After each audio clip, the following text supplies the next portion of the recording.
বন্ধুরা, সবাই কেমন আছো? আশা করি ভালো আছো, আর আমিও খুব ভালো আছি। তো দেখো আজকে আমার দুপুরের মেনু কি হচ্ছে, আমি কি কি রান্না করছি, চলে এসো।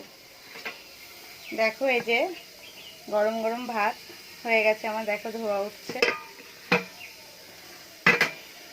আর এই যে এটা হচ্ছে পুঁটি মাছের তরকারি। দেখো পুঁটি মাছগুলো, পুঁটি মাছ আলু পেঁয়াজ দিয়ে তরকারি করেছি। আর এই যে আমি ঢাকনা উল্টাচ্ছি, দেখো কি বলতো, এটা আলু উচ্ছে ভাজা হচ্ছে।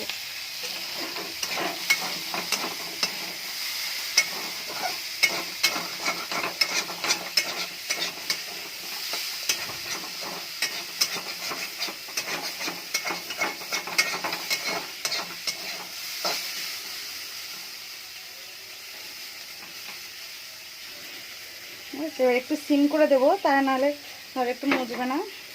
একটু সিম করে দিই, একটু ঢেকে দিলাম। তো আমার আজকের দুপুরের মেনু এটা। তো তোমাদের বাড়িতে কার কার কী মেনু হচ্ছে প্লিজ একটু কমেন্ট করে জানিও। আর আলু উচ্ছে ভাজা, জানো তো বন্ধুরা, এ সময় তেতো খাওয়াটা খুব ভালো। তো অনেকে নিম বেগুন খায়, এর জন্য আমি আজকে নিম বেগুন করি না, আমি আলু উচ্ছে ভেজেছি। যেহেতু আজকে বৃহস্পতিবার নিম বেগুন খেতে নেই, তাই। তো আমার আজকের ভিডিওটা এইটুকু। সবাই ভালো থেকো, সুস্থ থেকো, বাই।